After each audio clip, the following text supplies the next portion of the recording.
Ya, pemirsa, pemilihan pimpinan MPR siang ini kembali ditunda hingga pukul 13 lewat 30 menit. Sidang paripurna sebelumnya menyepakati setelah skor dicabut akan lanjutkan dengan agenda pandangan dari masing-masing fraksi.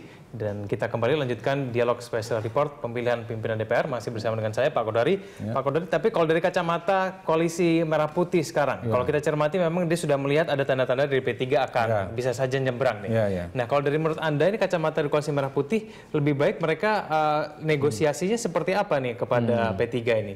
Ya, saya kira P3 harus kalau mau aman ya, P3 harus diakomodasi, harus diberikan posisi sebagai wakil ketua MPR.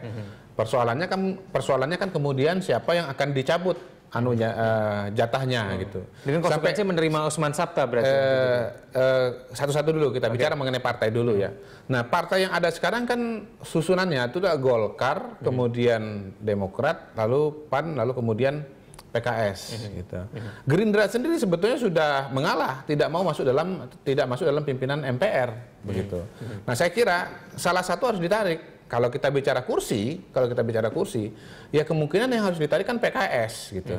Artinya yang jumlah kursinya paling kecil di antara partai-partai yang lain. Ya PKS yang ngalah sama-sama dengan Gerindra begitu. Mungkin nanti ada kompensasi yang lain, katakanlah misalnya terjadi kocok ulang lah pimpinan di DPR, di mana PKS mendapatkan jumlah yang lebih besar dibandingkan dengan situasi yang kemarin. Karena ya pembicaraan awalnya kan memang bahwa PKS akan ambil posisi wakil ketua MPR begitu. Nah, menurut saya dalam konteks ini memang harus ada yang ambil inisiatif ya. Misalnya katakanlah seperti Pak Prabowo atau Pak Abu Rizal Bakri. Pak Abu Rizal kan ketua presidium, Pak Prabowo adalah ya motornya lah kira-kira begitu, karena kemarin calon presiden. Salah satu begitu. Yang kedua, memang kalau mau cepat ya Osman Sabta harus diakomodasi sebagai calon pimpinan MPR dari DPD, mewakili DPD. Jadi Osman Sabta ya kiri kanan menang dia gitu loh. Ya memang gimana kalau kita kembali kepada Tatip itu mengatakan kelompok DPD mengajukan satu nama calon, dan satu nama calon itu ada di semua paket. Kalau lebih dari satu paket, kalau cuma satu paket ya otomatis kan dia gitu loh. Tapi kalau ada lebih dari satu paket, tafsir saya ya terhadap Tatip ini, nama dia ada di dua-duanya. Walaupun mungkin perbedaannya adalah kalau dalam konstruksinya Koalisi Indonesia Hebat, Osman Sabta atau calon dari DPD akan dijadikan ketua begitu. Tapi itu dengan asumsi bahwa ya ini ya 4 wakil yang lain dibagi sama rata antara KIH dengan KMP. Tapi kalau misalnya KIH punya susunan calonnya sendiri, di mana semua calon pimpinan MPR yang berasal dari partai politik itu adalah anggota Koalisi Indonesia Hebat, ya berarti belum tentu Pak Osman Sabta itu jadi ketua MPR. Gitu. Oke, baik Pak Kodari, kita selain mencermati mengenai P3 ada juga Partai Demokrat yang sampai saat ini mengklaim paling tidak mereka netral begitu meskipun di DPR kemarin terjadi. Nah, kalau menurut Anda ini Demokrat apakah tidak signifikan nanti pergerakan suaranya nanti akan seperti apa? Ya, kalau makin ke sini sih menurut saya jenis kelaminnya Partai Demokrat makin jelas ya. Walaupun retorika politiknya mengatakan netral, penyeimbang dan seterusnya, tapi realita politiknya kaki Demokrat itu selalu ada di KMP begitu. Jadi sejatinya Demokrat itu menurut saya adalah KMP begitu. Nah, sekarang partai penyeimbang itu bukan Demokrat. Partai penyeimbang itu adalah P3. Penyeimbang dalam konteks kemana P3 berada, itulah koalisi yang akan menang. Seperti hitung-hitungan kita sebelumnya. Ketika P3 itu pindah ke Koalisi Indonesia Hebat dan di sana ada DPD, kalah KMP. Tapi ketika P3 tetap di KMP, ya dengan catatan ada Demokrat di situ, walaupun KIH dapat tambahan DPD, tetap menang KMP, gitu, plus P3-nya ini. Gitu. Jadi menurut saya per hari ini sih kita sebetulnya bisa menyimpulkan, ya Demokrat itu memang dengan KMP, dan ya ke depan menurut saya makin jelas lah Demokrat itu mau ke KIH itu agak sulit, karena salah satu syarat bahwa Demokrat itu mau gabung dengan KIH adalah Ibu Mega ketemu dengan Pak SBY, dan Bu Mega sudah nggak mau ketemu dengan Pak SBY, termasuk pada momen-momen yang paling krusial, momen undang-undang pilkada, momen pemilihan pimpinan DPR, Bu Mega tetap kekeh nggak mau ketemu dengan Pak SBY.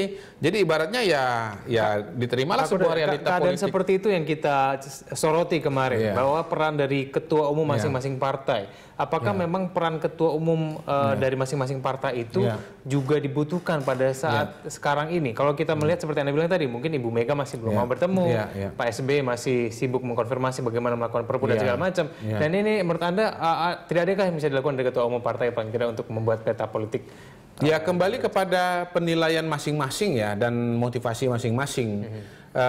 Untuk Pak SBY misalnya, Pak SBY itu sekarang tujuan politiknya apa gitu. Kalau kemudian misalnya dia mau memperkuat Jokowi dengan sungguh-sungguh, tidak mesti nunggu ketemu dengan Bu Mega, ya bantu-bantu aja. Dan sebetulnya kan itu yang diinginkan oleh Bu Mega. Pak, tolong dibantu dulu. Kalau sudah dibantu nanti kita ketemu, gitu. Saya mau ngucapin terima kasih gitu. Tapi saya nggak mau kalau misalnya Bapak kita ketemu dulu, tahu-tahu nanti Bapak langkahnya lain gitu. Bu Mega baratnya nanti saya nggak mau luka di atas luka atau kena kibul 2 kali gitu. Baik, baik Pak Kodari, kita lanjutkan lagi dulu. Sebelum itu kita akan menuju rekan kita Keiko Ranti yang ada di gedung DPR MPR untuk mencermati bagaimana sidang paripurna saat ini. Ya, Keiko Ranti, apakah Anda sudah bergabung bersama kami saat ini?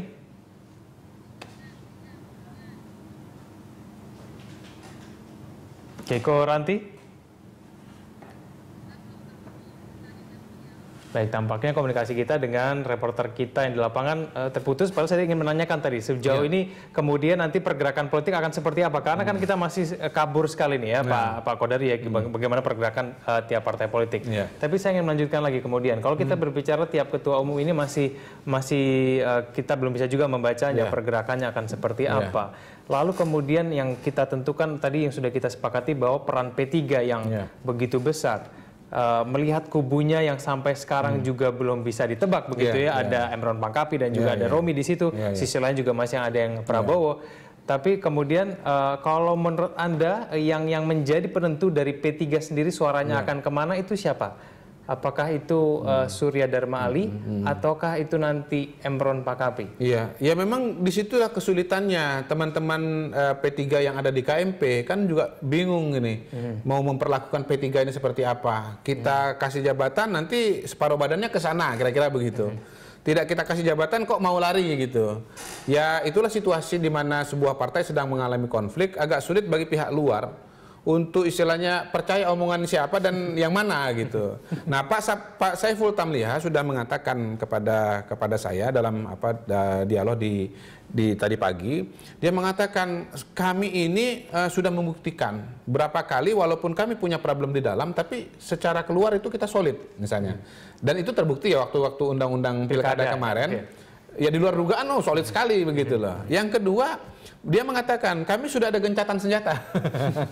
Jadi antara Pak Surya Dharma Ali dengan Pak Romi itu sudah ada gencatan senjata, dia bilang.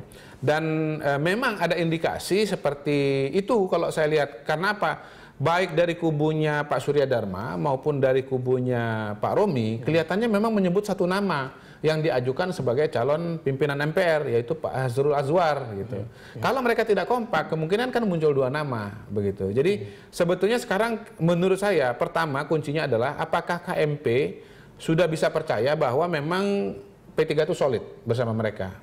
Yang kedua, bagaimana mengatur ulang susunan ini ya. 4 slot yang sudah masuk ke masing-masing partai politik itu, slot mana yang mau dicabut? Mungkin ini yang memerlukan waktu untuk bisa dinegosiasikan secara cepat. Apalagi ya ini kalau betul memang skor dicabut lalu pandangan praksi dan pasti urutan berikutnya adalah pemilihan pimpinan MPR. Jadi waktunya sudah mepet sekali.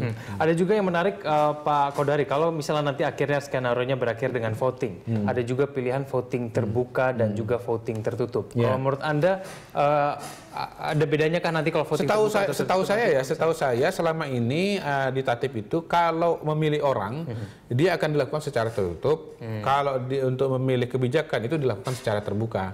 Jadi untuk undang-undang pilkada misalnya itu kebijakan bukan orang, makanya bisa voting secara terbuka. Oke, yang setuju berapa berdiri, yang tidak setuju berapa berdiri, misalnya begitu. Makanya dengan cepat bisa dihitung dan dengan mudah kita bisa lihat di layar kaca.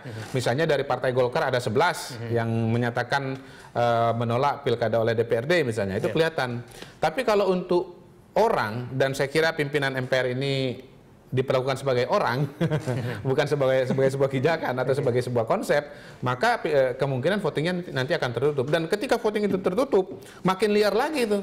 Makin liar lagi, makin sulit diprediksi karena kita tidak tahu siapa memilih siapa dan berapa persis komposisinya begitu. Jadi itu yang membuat akan menjadi menarik.